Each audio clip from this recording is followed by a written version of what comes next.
Rock the Ripple. Rock the Ripple. The Rock the Ripple podcast with Narita McInnes. Let's do this. Hello and welcome to another episode of the Rock the Ripple podcast. I'm your host, Narita McInnes. It is so awesome to be here with you as always. And as always, today is another very exciting day because I have another very special guest on the show. He is a progressive breathing coach and mentor who combines Qi-Gong and Daoist and diaphragmatic nasal breathing to help people heal, optimize health, and awaken spirit. There is, of course, so much more to this awesome human. He is the one and only Adam Baulch. Adam, welcome to the show. Thanks, Narita. That's a lovely introduction, and appreciate it. Well, I appreciate you being. Yeah, it's so good. Sorry, I'm so excited that you're here that I just jumped over you. So, welcome to the show. Now, I am just really excited to hear what a lot of this stuff is that I've just sort of talked about here, but a bit more about you. We thought we'd just jump on and have a bit of chin wag as we do on the Rock the Ripple podcast. So maybe just to start off, a little bit more about you, Adam. Do you want to let the awesome human listening to this and humans a bit more about you? Yeah, I mean, talking about myself isn't something I do on a regular basis, but I can give you a little bit of a snapshot. So for the last 20 years, I've been a personal trainer and sort of worked in that self-care space, helping other people, move, feel, think with a little bit more clarity. But I guess my journey started, long ago, as most people's have. Grew up in a small country town in Victoria. Most things were provided fairly well. There's always a warm bed and nice food and fairly friendly community. Also, like a lot of people, didn't have a good relationship with my dad. So I guess, then spent a considerable part of my early adulthood. Well, I don't know whether I was acting as an adult, but there was a lot of escaping from the past, escaping from myself, escaping from reality. Numerous injuries and things of that to heal from. I guess most recently, as a lot of people have, since 2020, things changed. I, had a gym within the local hospital here. I wasn't allowed back in the building, so it made me probably accelerated my internal growth a little bit more. I dived deeper into breathwork meditation. I just took a couple of years off, even just off screens, and spent time at the beach and doing all the things that I just wanted to do, and asked myself some critical questions. And, how can I have an impact on humanity moving forward? What's the most impactful, productive and constructive way that I can help other humans live a freer and healthier life? So, I come to this moment now, and that's why I've developed the breath practice, and I've, had some profound experiences myself, and my health has also, at the top of its game, so to speak. It's, I haven't had a sniffle or a cough or a sneeze since I really started implementing some deep nasal breathing. So, it's been a journey of, firstly creating some awareness and, diving a little bit deeper into some inner awakening, I guess you'd call it. It's been a progressive journey. Like most people, I've had the ups and downs, and things are always like a little bit of a sine wave. They peak and trough, and you just ride the wave. And so I've come to a point where I think I have some value to offer to others, and I love to share, but without someone there to receive it, it's not really sharing. So it's time to expose and express and share my experiences and tools and applications that I use, and hopefully help fellow humans along the way to firstly heal and restore their health and create more awareness around the why they do what they do, hopefully leading to, some inner awakening and better choices, and, to move, feel, and think with a lot more clarity, make better choices in life. Yeah, I mean, and that's what it's all about. Like you said, riding the wave, but also just finding that why we do what we do. And, I feel like it's a time where so much is coming to the surface for so many people. And I feel like we're having to look at things that maybe within ourselves that we don't want to look at, or things around us that need to change and things like that. Or maybe it's setting boundaries, or maybe it's giving yourself the love you might not have got from your father or your mother, or something along those lines. Are you finding when you're working with people that people are coming to you with all different sorts of backgrounds, or is it more that you're working with people who have walked a similar path to you? What are you finding most at the moment? I agree, and I think, people are starting to ask questions and become more aware, and, the stuff they put in a box and put to the side is, if they're starting to realise, if I don't go back into that box and open it myself and pull things out, well, it's going to be open for them in one way or another. Yeah. And the layers, go deep. But, I think it starts with asking questions, of yourself first and foremost, and forgiving yourself was one of the tools that I needed to use initially. And firstly, I needed to forgive myself for not being able to forgive my father, but I was able to get over that fairly quickly. But applying self-care and self-love, strategies in your life, I think is very important.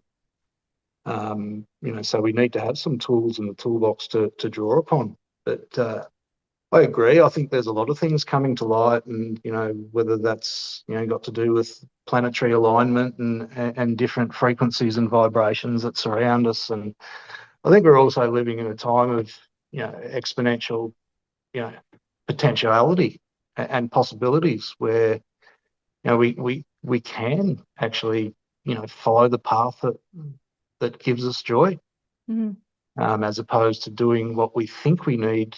I probably selfishly or selflessly, I do the things that I want to do these days, not what I think I need to do. And that serves me, and I think it's serving other people as well. So there's a wide range of different people that come to me for differing reasons, and there's different stages and different states of us, of who we are.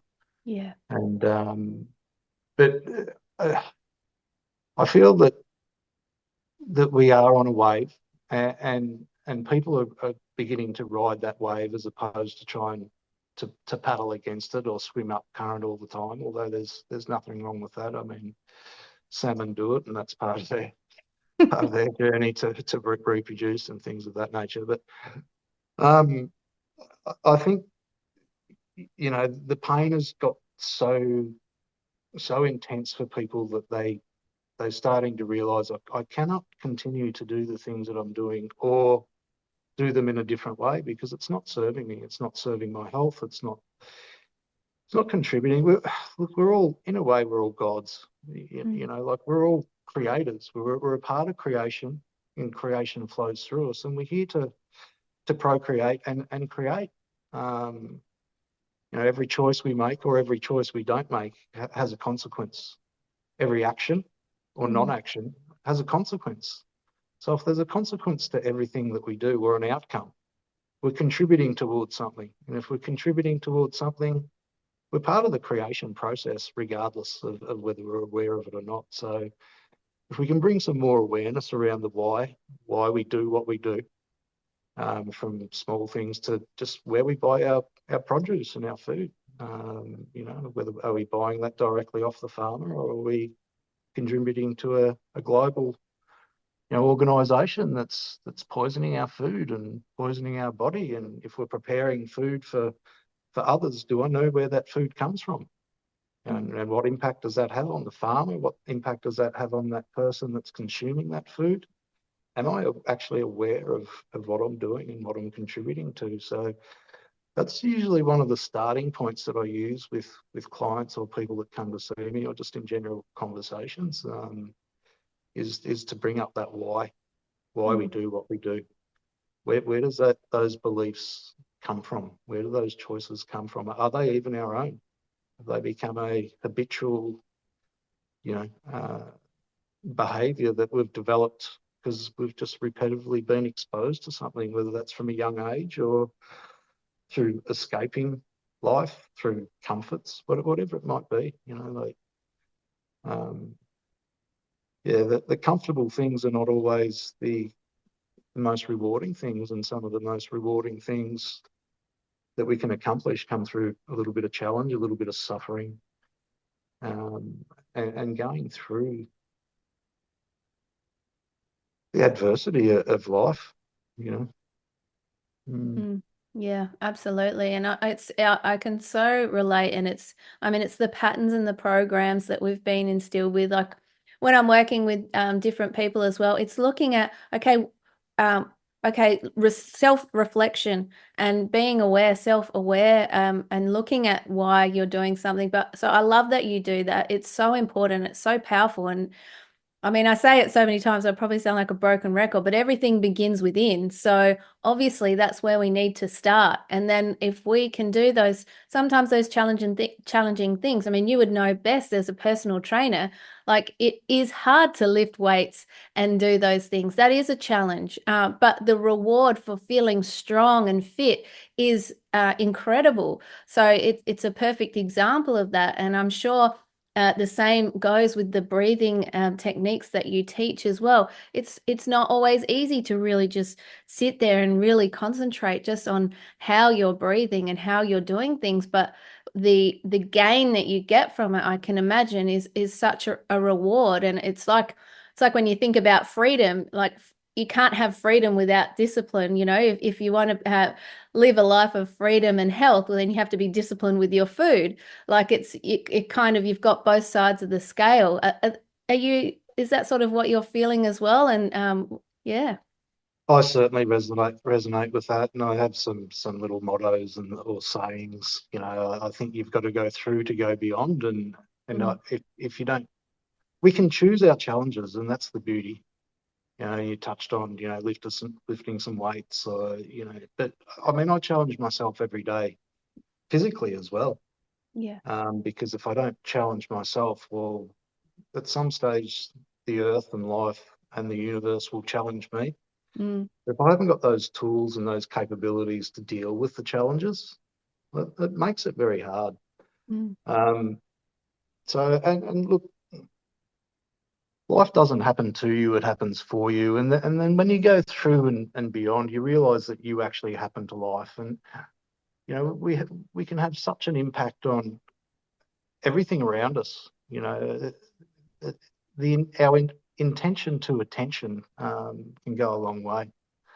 And I agree that, it all starts with some self-awareness and some self-reflection. In fact, I've got a page on my website which is creating self-awareness, which is, 6 or 7 pages of just asking questions, not making statements, not just asking questions, of why and what do I do and why do I do that? And what does that contribute to? How does that contribute to my vessel or my body? Is that for the greater good? We can go back into some, basic natural law stuff about, doing what's right and doing things with morality and, what harm does that cause? But it's the harm to ourselves, like everything starts in. The external is a reflection of what's within us. And, if we can understand that, I think that kickstarts or instigates, a nice journey of living life the way that we want to and the way that we can. Yeah. It's so powerful, isn't it? It's so powerful I think we underestimate how powerful we are as human beings. Like we really are incredible souls that have the power to create and co-create. And we're here not just to live an amazing life for ourselves, but to help each other and to lift each other up. That's that's the core of it, I think, and to experience all facets of life, like you said before, again, like with the wave, like you're gonna have some awesome times and you're gonna have some really shitty times, but those things are there for you to help you grow. It doesn't mean that it's right or it's going to be perfect or it has to be a certain way. It's just, but it's all perception as well, too. If you choose to say, well, it's all shit, well, it'll all be shit, won't it? Hmm. Yeah, exactly right. I think a part of the human experience is to embody all the emotions, like not just the good ones. Mm. So we have context and we learn from that. So we're going to experience a little bit of sadness. We're going to probably experience a little bit of depression. A little bit of anxiety, some anticipation. But on the flip side of that, there's the joy and the bliss and the happiness and everything's interdependent on each other, and relationships are really our key, and they reflect back to you, where you're actually at and what you need to learn. So we can't shy away from those things, like I think going, into a place of solitude for amounts of time, I think it's very beneficial, but, I've sort of learned that, swinging the pendulum too far into that, you're then not getting the reflection back from relationships of, have you actually learnt anything? You may have acquired some knowledge and reflected deeply, but until you actually put yourself to the test in front of people, you haven't really learnt anything. Mm. And so I think we need to embody and feel as much as we can, and really just dive deeper into those feelings. And that's when knowledge then flips into knowing, when we feel it and experience it. And, we then know, deep within ourselves what we're capable of, or what work we need to do, whether we need to dive deeper into something, strip off another layer, become vulnerable. All of these things, everything is vital in the process, and I call the business, progressive, because everything is progressive. It's small steps, keep taking some steps forward. Yeah. I love that name, and I love that outlook as well too, because none of us have got it all figured out all of the time. And when we do, we always get a slap in the face. So actually, here's another layer or something for you to look at, like it's one step at a time. And I love that it's called progressive. I love that so much. So speaking of that, do you want to maybe talk a little bit about how you do the work that you do, and how, I mean, is it something that you created yourself, and like, how does it all work, and what does it do to help others? Well, this is the crazy thing. Like, initially, I thought I created it, just through practice and perseverance and persistence, and then had some some profound experiences, but then realized, then as a lot of things happen for me, I have the experience, and then some information came my way. So I probably recreated some ancient breathing practices, based in Qi-Gong and Taoism and things of that nature. And I my initial idea was Fibonacci breathing, which I've sort of spelt that a different way, which is instead of the double CI at the end, it's QI, which is the Qi energy. So actually, cultivating that Qi energy and actually coercing and pulling it back up the spine through the cerebrospinal fluid back into the brain. So, but since realised there's a correlation with that, with the microcosmic breath. And what happened with me is the microcosmic breath then turned into a cosmic breath, whereby I didn't actually have to breathe in rhythm. The breath started to breathe me in rhythm, and I just started to go into deep meditation, and have these wave pulsations deep within my pineal pituitary midbrain area, which is, I must admit, it's quite addictive. And so just going into different brainwave states and things of that nature. So, but initially it was just nasal breathing. And I'd ask the body, where do I need to place the tongue, and the body would respond. But some of the changes that it was making to my life, like all of a sudden, I just lost 10 kilos.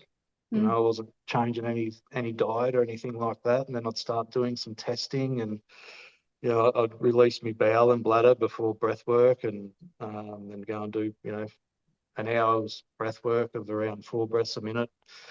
Come back and weigh myself again. I was losing like 250 to 300 grams just in an hour, just through breath work, and it was like, wow, this is interesting. And there, like any, I just had no symptoms of any cough or sniffle, or not that I ever really did, but pain started to dissipate. I just moved with a lot more freedom. So I just started to dive deeper into it, and then realized, the body, I know you're a singer, and, the body is much like a musical instrument. It loves harmony and it loves rhythm. And, there's this dance, between frequencies and vibration, and, and we respond to light and color and sound. And, the organs of the body, they just love harmony, and they start to just dance together and work together, and rid itself of the waste products that are not needed, and start to absorb the nutrients and minerals, within the body, and things just start to work in harmony. So it's quite amazing. And, a lot is to be said for stillness and space. They're really the essence of without stillness, as you're aware, like, we can't recognize sound.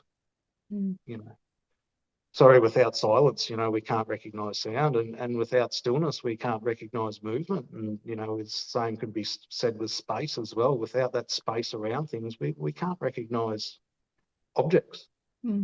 So they're really the essence of, all these things in the realm. And, if we can just bring ourselves back to some silent stillness space, and just observe the breath, or the Holy Ghost. And, there's a lot of connotations and alignments with ancient scriptures, whether it be Christianity or Hindi, Kundalini, Qi-Gong, Daoism. It's all laid out there for us. It's just a matter of unraveling some of those ancient wisdoms and philosophies. So, things sort of started, just through practice, just through, a will to practice and persevere.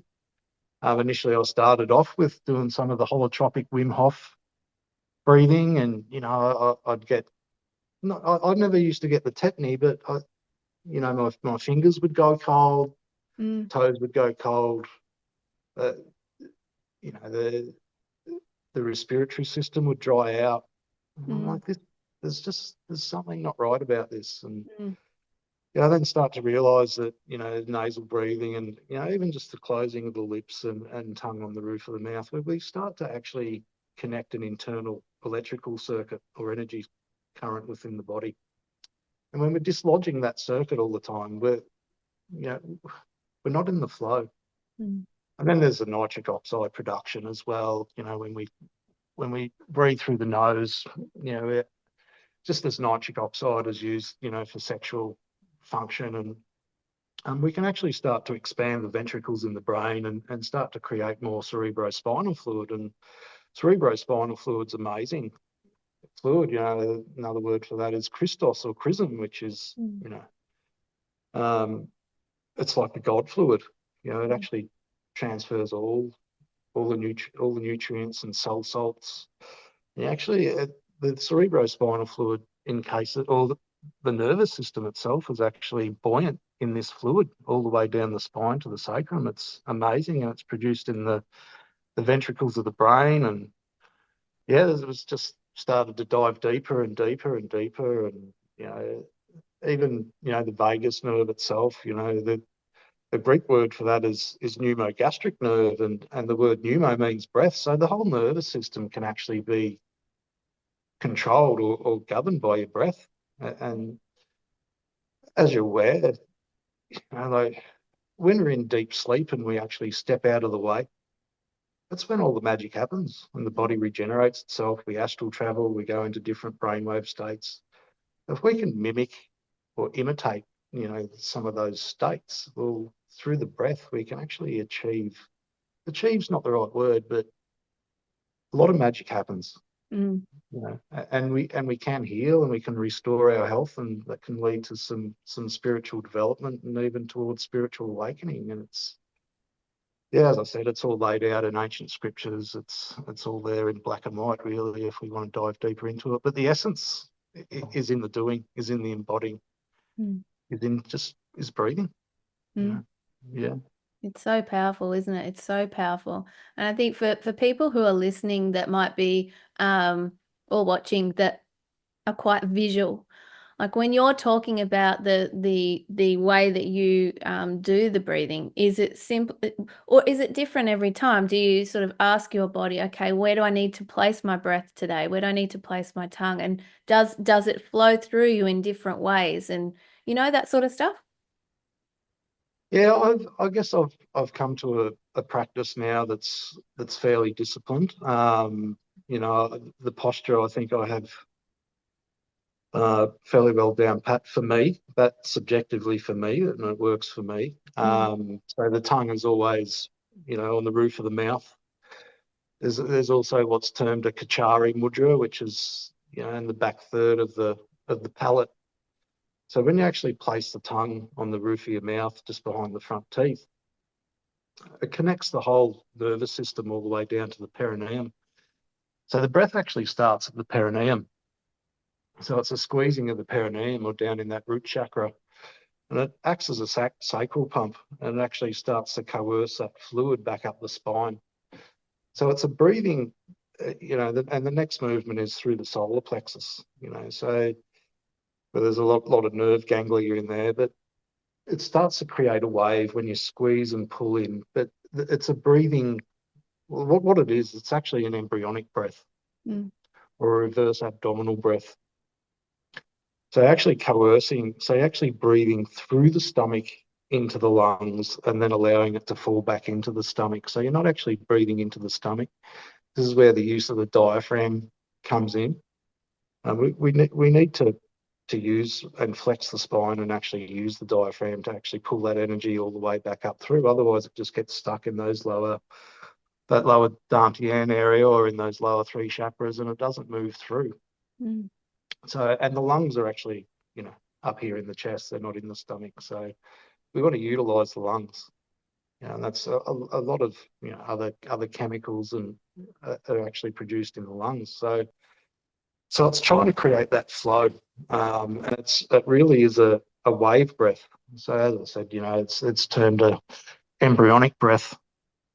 So it's pulling that back up through the spine and back up to that pineal pituitary area. And I can actually breathe directly into the brain. It's quite crazy. But when you've got that connection and you squeeze the perineum, if you've got your tongue placed in the right position, you can actually feel that your tongue wants to slide and glide. Right? And even just the production and the use of saliva, which acts as an electrical conduit, it stores and creates electromagnetic energy. So, that's saliva is also important, but that sliding and gliding also starts to stimulate the Kachari mudra, which is the yogic component of the breath. And that's also connected to the pineal pituitary area. And with that pineal pituitary as well, with the pineal, like pineal's male, it's solar, it's electric, it's positive, it's connected to the Pingala nerve if we go into the Kundalini type stuff. And the pituitary is magnetic, lunar, feminine, negative, and connected to the Ida nerve. So this is where some of the other practices actually align in with each other. So so it's an embryonic breath or a reverse abdominal breath or a microcosmic breath. So based in some ancient wisdoms and practices which go back thousands and thousands of years, and certainly don't want to talk down the holotropic stuff or the Stanislav Grof stuff, but that even the Taiko, yes, they ask you to breathe through your nose, but they don't tell you how. Like, how do we actually breathe? It's easy to say just breathe through your nose. Mm. But a lot of people are just breathing through their nose and still shallow breathing just into their chest, and they're not actually using the lower lobes of their lungs and their diaphragm and creating electrical charge. We're an electromagnetic being. Mm. And electricity is flowing through us all the time, and we're actually breathing in electricity. I mean, there's electricity in the ether and the plasma. Mm. So we need to connect with that. And, the slower we can and the more rhythmic we can breathe. And so I've designed, the breathing to be rhythmic, so you actually breathe in rhythm. The body loves rhythm, just like it loves dance. Mm. The organs love rhythm. So it needs to be, a rhythmic breath. Yeah.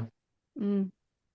I can feel like you're I can feel your breathing through the screen, like as in you're so chilled and grounded, which is such a beautiful quality. And I think that that's people will resonate with that too, because you're right, so many of us, and I know that I've done it many times, is just that shallow breathing. It's just like you're only breathing to a certain point, but when you sit down and you go to meditation or breathing meditation. I don't even know if you need to call it meditation, but to really hone in on your breath, or even just take a moment in your day just to go, how am I breathing?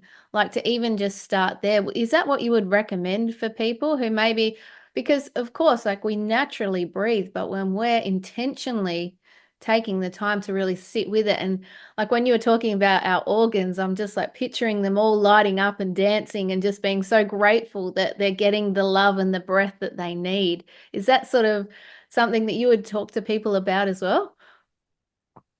Well, certainly, like, look, I have another little saying, a little question to ask self, and what can I do in this moment to improve how I move, think, and feel? And Mm. there's one thing that we're doing in every moment, we're breathing. Mm. And so there's one thing that can impact how we feel immediately, and it's to breathe. Mm. In fact, the advice that I gave, at the festival when I presented there was if anyone could take anything away, let's get used to putting the tongue on the roof of the mouth and having the lips sealed. That's connect that internal electrical circuit. Let's at least start there. But even doing that is calming in itself, and you're automatically going to breathe through the nose, and your body's going to start to remember anyway, and it'll do what it's naturally designed to do. But the lips together, well, there's two meridian points on the lips, and even with the microcosmic orbit, that orbit, there's a governor channel and a conception channel, and it starts at the perineum, and the governor channel, goes up through the sacrum and through the kidneys and the adrenals, and opposite the heart, opposite the throat, up over the top, of the crown, through the pineal to the pituitary, through the pituitary to the crown, and the conception channel actually starts, at the bottom lip and goes down, all the way down the front through the solar plexus, all the way through the genitals back to the perineum. So it actually connects that circuit. So the sealing of the lips actually connects the circuit, but the tongue acts as a switch. And then we can use the tongue to actually regulate, the amount of electrical energy that we're actually flowing through the body. It's a little bit like, the light switch with the dimmer dial. You can actually turn that light up to be more intense, or you can turn it down. And it's just, I liken that to the tongue. The tongue can be used for that. But yeah, but what can we do in this moment to improve how we move, think, and feel? And it's, the most impactful thing is to breathe. We don't have to go anywhere. We don't need any tools. We're breathing anyway. We can even breathe. A lot of people, unfortunately, are just breathing to survive. Mm. We can actually breathe to thrive. And it does go into a meditative state, and and that's what I find with the rhythmic breath. And I finish every breath practice with meditation, because it just sets the platform or the foundations for just a beautiful meditation that you go deeper into. And as I said, like you initially do some rhythmic breathing, but then the rhythm breathes you. It flips on its head, and you just become the observer, and you step out of the way, just like you do in sleep. You step out of the way, and magic happens. Mm. Yeah. It's so beautiful. It's so beautiful. And just how you explain it is so good too, because I like how you said about the tongue being like the switch, and you can, I mean, we are electrical beings and we forget that, we forget how much we have to offer, and just to be in that space and just to really hone in on that. I mean, it's the simple things that can be the most powerful and magical, isn't it? Really. Oh, they are. And I honestly think at times, we're trying to zoom in, and a little bit of reductionism is too much. I prefer to go the other way and zoom out, Mm, and step back. And we are electrical beings. I mean, there's electromagnetic properties in our blood with iron and plasma. It's also in our sexual fluids as well. We've got all these cell salts within our bodies as well that hold these charges. The saliva alone and the cerebrospinal fluid, I think, is just one molecule of seawater. And seawater holds an electric charge as well. So, mm, and there's electromagnetic properties in the air that we breathe as well. I mean, that's what EMFs are based on, aren't they? mm, It's electromagnetic frequencies. We're breathing that in. mm, And then, but even just zooming out and just looking at the protective mechanisms of nasal breathing in itself. I mean, breathing through the nose, it humidifies and either heats or cools the air. So the air actually goes into our lungs at body temperature. We're actually breathing through the mouth. We're actually breathing in toxins and starting to dry out the respiratory system as well. So when we've got these ciliary hairs within our nose, and that's actually protecting us from breathing in toxins. And when we breathe back out through the nose, well, we're pushing those toxins back out. But we're breathing in through the mouth. Well, we're unprotected, and we're actually creating some respiratory issues for ourselves. Along with that faster paced shallow breathing is not necessarily helping at all. I mean, it's helping us to survive, and the body, can survive that way, but it's certainly not going to help us to thrive. We need to slow the breath down and breathe through the nose and utilize how the body's perfectly designed, and that's to breathe, through the stomach into the lungs, and actually utilize the lungs and breathe to their capacity. Our lungs can expand and lift out and actually hold quite a lot of air in there for quite a long time. mm, And so at the moment, I was quite excited. I got a new file the other day because I do it. Fibonacci breathing's my thing, but I got one the other day. So in for 21, out for 34. So it's a 55-second type breath. So it's nearly just one breath a minute.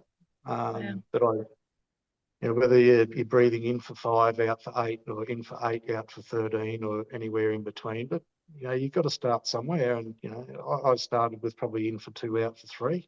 Mm, I also got, breath retentions as well, and other rhythmic type breathing.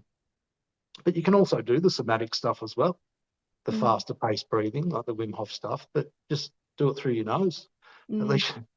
At least you're going to protect your respiratory system.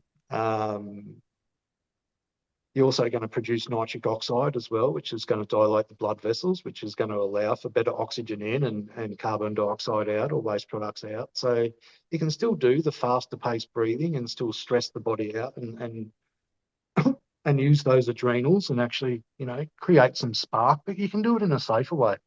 And you can still get that somatic release.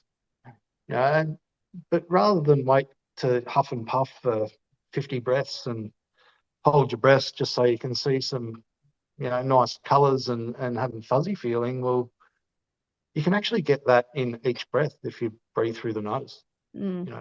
There is no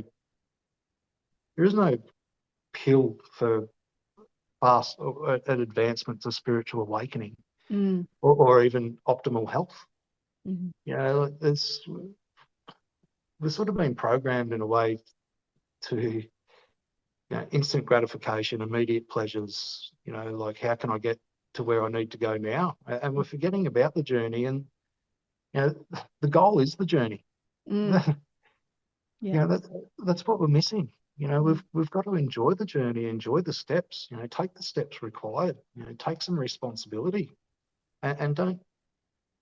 Yes, we can outsource and get some amazing information and guidance and support of some amazing practitioners out there, but ultimately you've got to take the steps on your own. And that's what I've tried to provide is a practice where people can take those steps, those progressive steps. Start at 10 breaths a minute, get comfortable with that, drop down to 9, drop down to 8, drop down to 7. It's amazing how fast the body actually responds. And it just takes a little bit of discipline, like the breath practice. It's like a martial arts practice. It's like a yoga practice. It's like a meditation practice. It's called a practice for a reason, because you need to practice. You don't practice, you can't master anything if you don't practice it. I'm a little bit of a guts or a little bit greedy, so to speak, and I'm happy to do intentional breathing practices for anywhere between 2 and 3 hours a day. That's not to say that I'll breathe for a 3-hour stint, but I'll do a breath practice in the morning, one in the middle of the day, and one in the evening, and I'll meditate at night time, and I'll do different practices. I won't do the same one all the time. But it's just about being disciplined. I also do all the other good things. I get down to the beach, nearly every day, and I ground, and I eat good food, and I exercise. So not only do I like to get that heart rate down to 40 or 45 beats per minute, but I also get in the gym and do some cardio and still get it up to 180. I still have do all those good things. It's not just about breathing, although breathing still is the number one pillar to everything that we do. Wherever we go and whatever we do, we're breathing. If we can just bring some more awareness around it, and lips closed and tongue on the roof of the mouth, well, bang, that's an amazing start, and the body will just respond. And that's probably a long-winded explanation for a very simple question that you asked. But I get a little bit over the top and get a little bit excited when I'm talking about something that I'm passionate about. So unapologetically apologise for the long-winded answer. No, I love it. I love it. I can tell how passionate you're about it, but so you should be. I mean, everywhere you go, you're there, and so is your breath. And if it's not, well, then you're not there anymore, obviously. But it plays into every part of our lives. And when you were explaining everything else that you do too, I mean, it's like having that balance in your life. You get your heart rate up and you do some hardcore cardio stuff, and then you bring your heart rate down, and again, that's like the wave of us living the human experience. So too is our body. And if the more in tune we are with that, the more that we can express ourselves in the best possible ways. And it really is, it's like you said, it's discipline, it's simple. It just takes that continuous thing. And like you said as well, it is a practice. It's a practice because you'll always be practicing. You'll always be growing, like a yoga and all that sort of stuff. It is always a practice because you're always continually, progressively growing. So, it is so key and vital, I think. And I think the more of us that can kind of just tap into those sort of things. I mean, I know, and there's also, I mean, there might be people out there, and I know some myself, that breathe through their mouth a lot. And maybe that's due to trauma that's happened to them along the way and things like that. And for even for those people, just to be conscious and aware of trying to breathe through their nose through the day, because they might not be able to do it at night. Just things like that as well. Do you talk to people that have that as well? Yeah, it's certainly bringing more awareness around it. When you catch yourself, it's just a matter of catching yourself, isn't it? Like always self-reflecting, self-correcting. What am I doing in this moment? That's a lot of people say, just come back to the breath, and it's so true.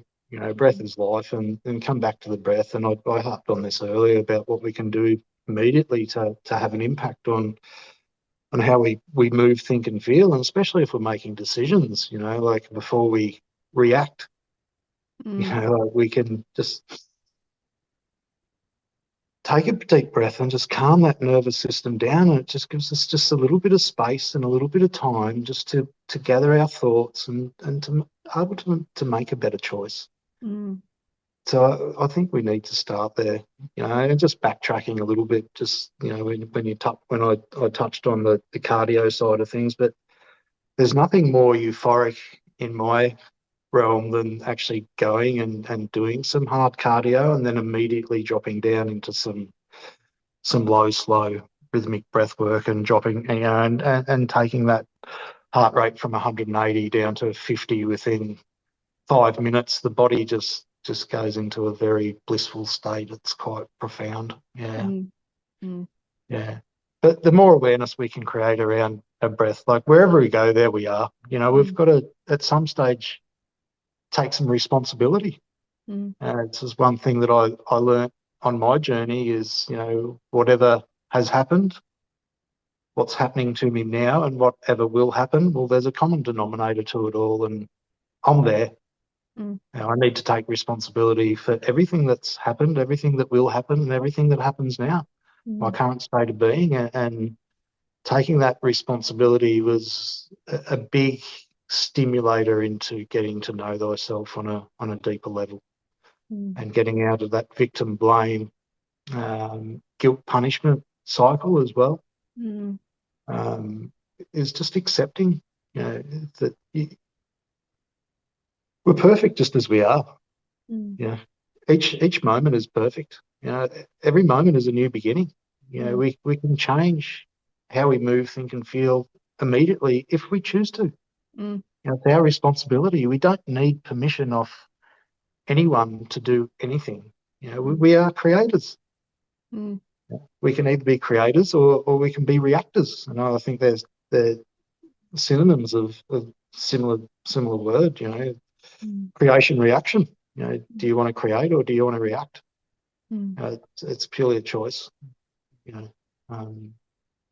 So yeah, just, you touched on it perfectly earlier about bringing the awareness around it. Self-reflecting, self-correcting, asking questions, but asking questions of self.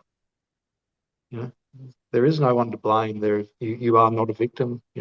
That's not to say that terrible things haven't happened to people. Of course they have. Like they've happened to me. They've happened to other people, but they're not happening to us in this moment. And if we can make a choice in this moment to move, feel, and think a little bit better, well, we can do that if we choose. Yeah. Absolutely. We may not have control over some of the things that happen to us, but we always have control of how we will respond.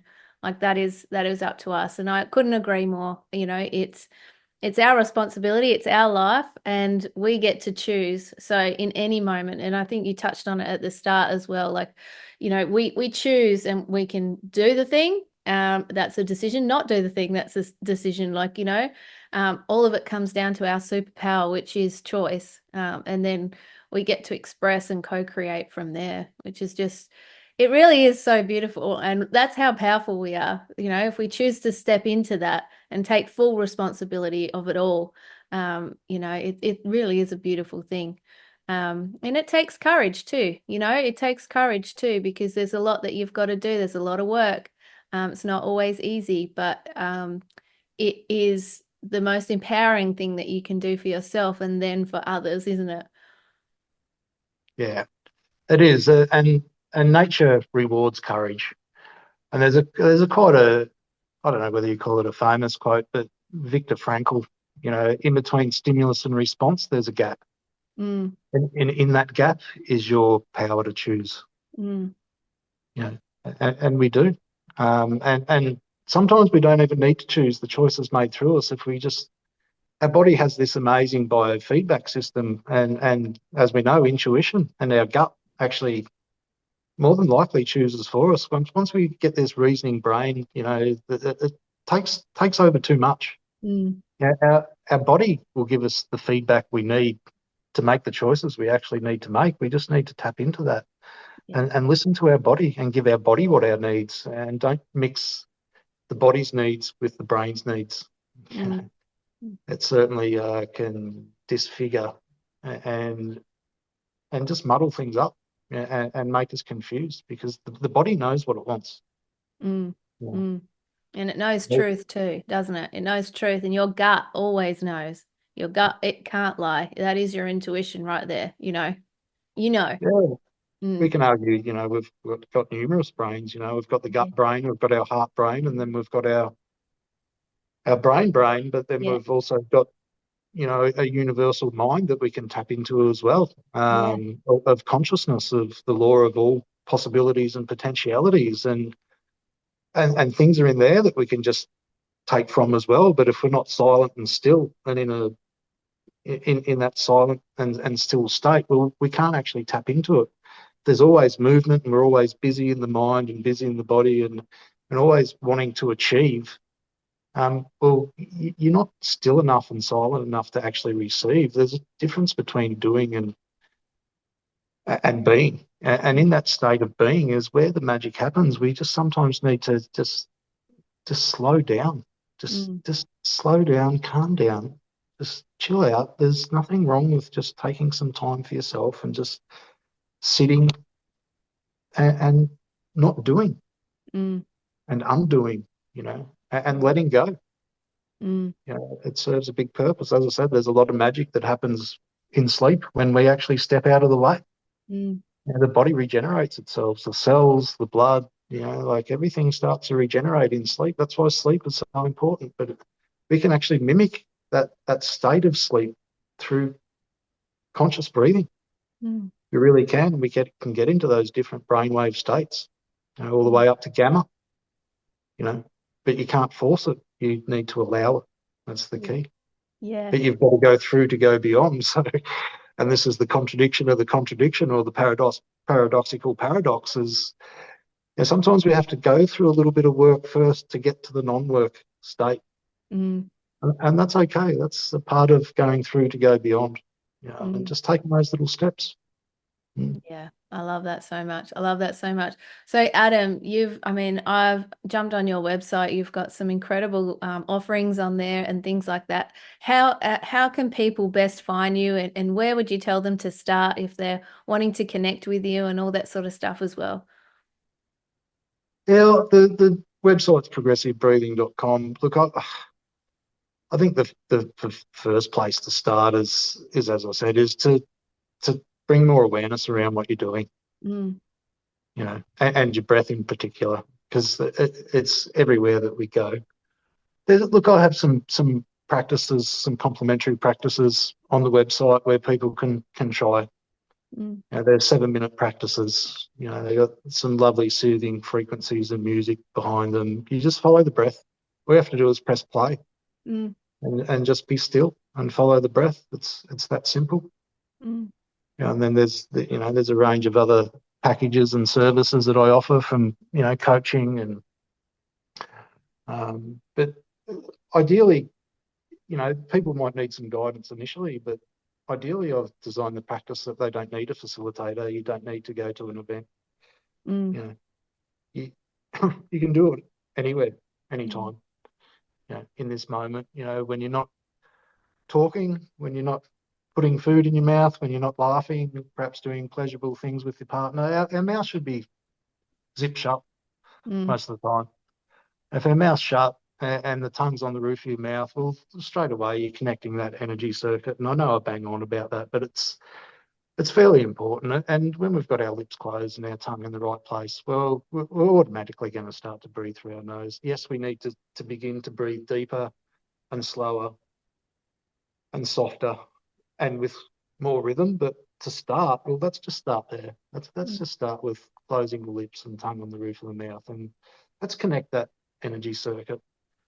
And then, and so I've provided, I've got tools, applications, and solutions that I feel are of value to people, but you don't have to do much. Yes, there's a lot of supporting information and research and different things there, but the essence is in the doing. The essence is in the embodying. mm, If you want to, dive into that side of it, well, that's there, but, practice the breath, mm, press play, mm. follow along, just follow the breath.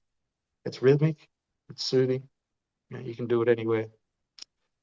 So yeah, that's where I'd say to start. People are more than happy to reach out to me. Look, I've tried to.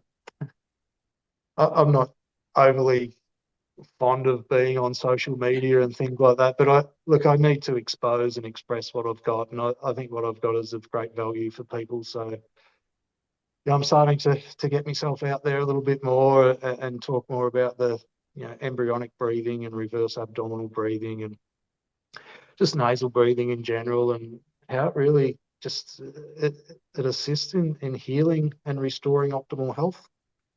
And if we've got optimal health, our awareness improves and our spiritual growth and spiritual awakening can be a result or an outcome as well. So yeah, people can find me there on the website. I'm on Facebook now, and Instagram and Telegram. But the website's probably the best option, I would say. Yeah. Oh, that's awesome. Adam, you are a champion and you are a breath of fresh air. Do you like what I did there? Uh, a breath of fresh air. Yeah. Anyway, I have absolutely loved talking to you, and I so appreciate your passion and your desire to want to help others, and just to talk from your experience too. You're someone who's walking the walk. You've gone through a lot, and like all of us, we've had a lot of challenges, and like you said, it's up to us to take responsibility for our life from any moment, this moment, and to show up how we want to show up, and to just start with the breath. And like you said, go to your website, find one of those videos and just hit play and start there. And I think, that's the best thing that we can do, is just to really be aware of ourselves and show up for ourselves in the best way. So before we wrap up, is there anything else that you want to say that's on your heart, Adam? Look, I'd just like to thank you, Narita, for giving me the opportunity to expose and express. And I've really enjoyed the conversation. I didn't know where it was going to go. I passed the days of trying to prepare or trying to structure something. I just let it flow, and I don't even know what's going to come out my mouth at times. So sometimes it surprises me. Yeah. But no, look, if I can just encourage fellow humans that are walking the walk, and just thank you, and keep going, keep persevering, and just you find yourself in a spot of bother, come back to the breath. Just close the mouth, tongue on the roof of the mouth. Just come back to the breath. Just calm that nervous system down. Yeah. We don't have to rush. There is no rush. Yeah. Yeah. Everything that we ever need and will ever need is within us. Yeah. And just look within. Yeah. Beautiful. So beautiful. Well, I want to thank you again, Adam, and I want to take this opportunity too to thank you at home for tuning in. I hope you are sitting there just breathing with your mouth closed and your tongue up there at the roof of your mouth, and just really chilling out with us here today. I hope you've enjoyed it as much as I know I have. I know Adam's just said he has too. So thank you for being here. Like, subscribe, all that fun stuff, and leave a comment. Always love hearing from you. So yeah, thanks again, Adam, for being on the show and just for being the awesome human that you are. Thank you, Narita, and you too. Thanks, Adam.